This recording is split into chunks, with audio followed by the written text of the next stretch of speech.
रामायण से जुड़ी ऐसी बहुत सी कहानियाँ और रहस्य हैं जिनसे आज भी लोग अनजान हैं।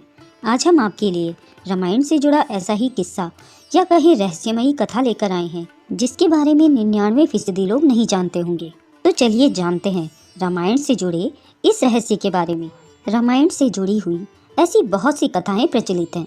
उन्हीं में से एक कथा राजा दशरथ के मुकुट से जुड़ी है। इस पौराणिक कथा के अनुसार राजा दशरथ अक्सर जंगल में भ्रमण करने जाया करते थे, तो अपनी पत्नी केकई को भी साथ ही ले जाया करते थे। इसलिए कई बार युद्ध के दौरान केकई राजा दशरथ के साथ होती थी।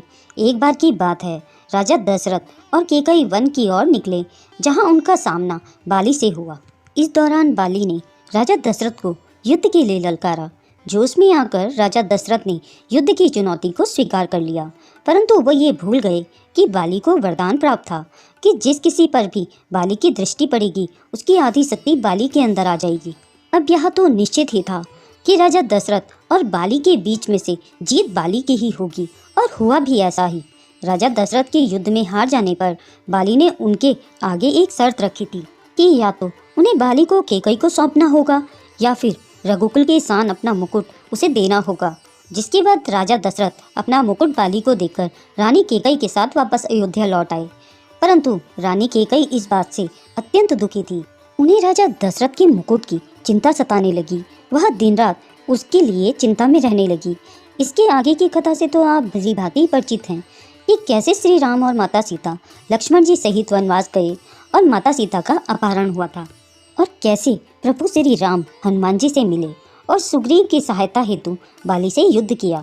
युद्ध में बाली को मार गिराने के पश्चात और उसकी मृत्यु से पूर्व प्रभु श्री राम ने अपना परिचय देकर बाली से जब महाराज दशरथ के मुकुट के बारे में पूछा, तब बाली ने बताया कि एक बार मैंने रावण को बंदी बना लिया था, जिसके बाद उसने छल पूर्वक मुझसे वह मुकुट चुरा लिया और अपने साथ लेकर भाग गया। तब बाली ने प्रभु श्री राम जी से कहा कि यदि आप मेरे पुत्र अंगद को अपनी सेवा का अवसर दें तो एक दिन वह अपने प्राणों पर खेलकर आपका मुकुट रावण से अवश्य लेकर आएगा।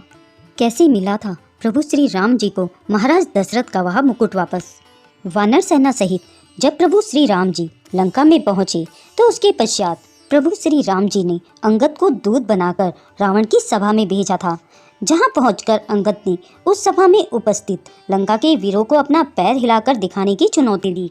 तब रावण की सभा के सभी योद्धाओं ने अपनी पूरी शक्ति अंगद के पैर को हिलाने में लगा दी, परंतु कोई भी योद्धा अंगद के पैर को ना हिला सका।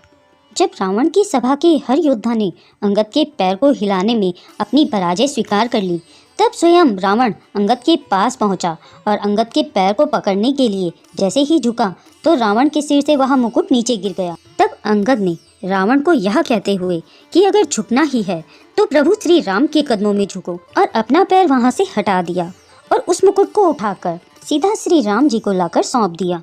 इस प्रकार राजा दशरथ का राजमुकुट और रघुकुल की लाज प्रभु श्री राम को वापस मिल गई। पौराणिक मान्यता के अनुसार जब राजा दशरथ ने मुकुट के बदले रानी केकई को बाली के चुंगल से छुड़ा लिया था, तो रानी केकई को इस बात का अत्यंत दुख हुआ कि उनके कारण ही महाराज दशरथ को अपने मुकुट से वंचित होना पड़ा। केकई को दिन रात उस मुकुट की चिंता सताती रहती थी। जब श्री राम के तिलक का समय आया, तब दशरथ और केकई के बीच पुनः एक बार मुकुट को लेकर चर्चा हुई। यह बात राजा दशरथ और केकई ही जानते थे। विभिन्न मान्यताओं के अनुसार केकई ने रघुकुल की उसी लाज को वापस लाने के लिए ही श्री राम को वनवास भेजने का कलंक अपने माथे पर लिया था। पौराणिक मान्यताओं के अनुसार केकई ने श्री राम को वनवास भेजने से पहले बाली से मुकुट वापस लाने की बात भी कही थी। रानी केकई यदि श्री राम को वनवास नहीं भेजती तो रघुकुल का यह सम्मान कभी वापस नहीं लौट पाता। केकई ने कुल के सम्मान के लिए सभी कलंक एवं अपयश अपने ऊपर ले लिए, इसलिए श्री राम अपनी माताओं में सबसे ज़्यादा प्रेम केकई को करते थे। कई सारी रामायणों में इस कथा का वर्णन है। वीडियो की जानकारी में अगर कहीं भी कोई त्रुटि हुई हो तो उसके लिए क्षमा करें। अगर आपको यह कथा अच्छी लगी हो तो इसे लाइक और शेयर करें। अगर आप मेरे चैनल में नए हैं तो सब्सक्राइब करें और कमेंट बॉक्स में जय श्री राम लिखना ना भूलें।